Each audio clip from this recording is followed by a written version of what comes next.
નમસ્કાર અમારે સદાયને માટે વંદનીય અમારા આદરણીય પેન્શનર મિત્રો, નિવૃત્ત કર્મચારી મિત્રો, ભાઈઓ તથા બહેનો, સ્વાગત છે આપનું આપણી આ યુટ્યુબ ચેનલ ભાવેશ મકવાણા ન્યૂઝમાં। તો મિત્રો, આજના વિડીયોમાં આપણે વાત કરવાના છીએ કેન્દ્રના ધોરણે રાજ્ય સરકારના પેન્શનરો અને સરકારી કર્મચારીઓ માટે પેન્શન વધારાને લઈને આવ્યા છે એક મોટા ખુશખબર। તો મિત્રો, શું મોટા ખુશખબર છે જેની આજના વિડીયોમાં આપણે એકદમ સરળ ભાષામાં વિગતવાર વાત કરવાના છીએ।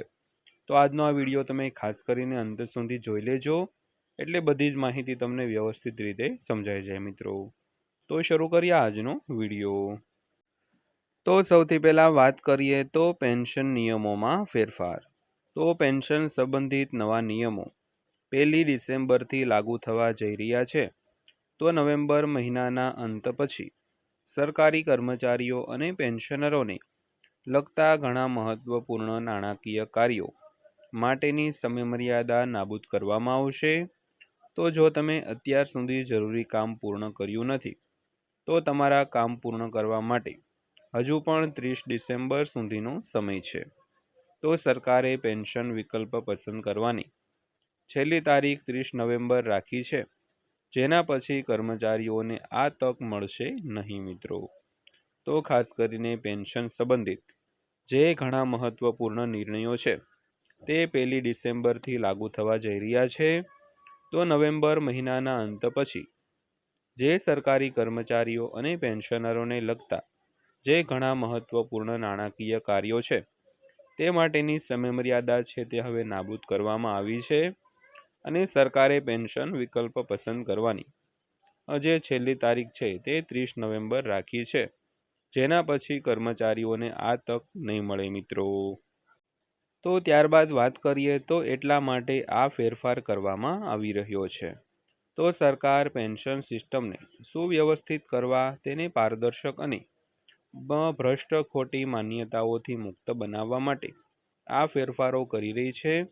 તો લાઈફ ટાઈમ સર્ટિફિકેટ ફરજિયાત કરવું છે આ દિશામાં એક સારું પગલું છે।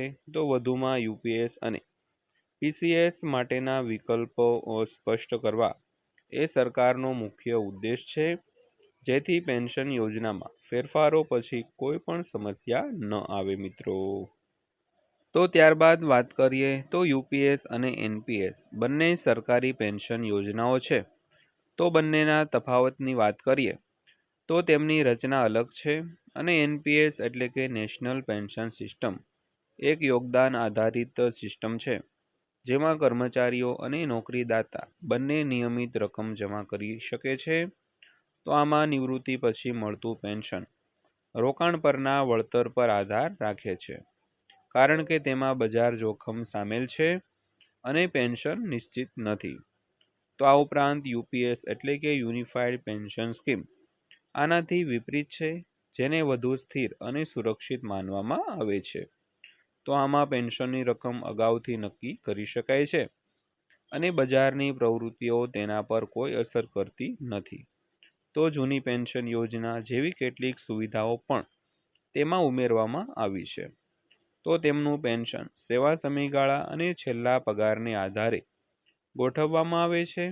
તો જ્યારે એનપીએસ એક સાથે અને એક ભાગ માસિક પેન્શન તરીકે આપવામાં આવે છે મિત્રો।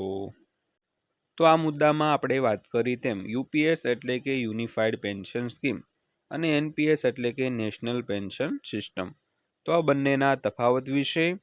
તો યુપીએસ અને એનપીએસ છે તે બંને એક સરકારી પેન્શન યોજનાઓ છે, પરંતુ તેમની જે રચના છે તે અલગ અલગ છે। તો ખાસ કરીને એનપીએસ એક યોગદાન આધારિત સિસ્ટમ છે, જેમાં કર્મચારીઓ અને નોકરીદાતા બંને પોતાનું યોગદાન આપતા હોય છે, અને તેમાં એક નિશ્ચિત જે આવક હોય તે સુનિશ્ચિત કરવામાં આવે છે। ત્યારબાદ અંતમાં વાત કરીએ તો પેન્શનરો માટે આજીવન પ્રમાણપત્રો જમા કરાવવાની અંતિમ તારીખ સમાપ્ત થઈ ગઈ છે। તો પેન્શનરો માટે જીવન પ્રમાણપત્ર સબમિટ કરવાની અંતિમ તારીખ પણ જાહેર કરવામાં આવી છે। તો દર વર્ષે પેન્શનરોએ જીવન પ્રમાણપત્ર સબમિટ કરવાનું હતું, તો આ વર્ષે જીવન પ્રમાણપત્ર સબમિટ કરવાની છેલ્લી તારીખ 30 નવેમ્બર રાખવામાં આવી છે, અને તે 1 ડિસેમ્બરથી સ્વીકારવામાં આવશે નહીં। તો જો તમે પણ નિર્ધારિત સમય પહેલાં જીવન પ્રમાણપત્ર સબમિટ કરી શકતા નથી તો તમારું પેન્શન બંધ થઈ શકે છે. તો હવે આ સુવિધા અનુસાર ડિજિટલ જીવન પ્રમાણપત્ર ઉપલબ્ધ થઈ ગયું છે, કારણ કે તે ઘરે બેઠા ઓનલાઈન બનાવી શકાય છે. તો તેને સબમિટ કરવાની પ્રક્રિયા પણ શરૂ કરવામાં આવી છે. તો આ સાથે બેંક અને ઓફિસમાં લાઇનમાં ઊભા રહેવાની પણ જરૂર રહેશે નહીં મિત્રો. તો મિત્રો, આ હતી આજની માહિતી પસંદ આવી હોય, વિડીયો સારો લાગ્યો હોય તો વિડીયોને લાઈક કરજો અને આવી જ માહિતીઓ માટે આપણી આ ચેનલ સબસ્ક્રાઈબ કરી લેજો. તો ફરીવાર પાછા મળીશું એક નવા વિડીયો સાથે, નવી માહિતી સાથે. ત્યાં સુધી સૌને જય હિન્દ, વંદે માતરમ.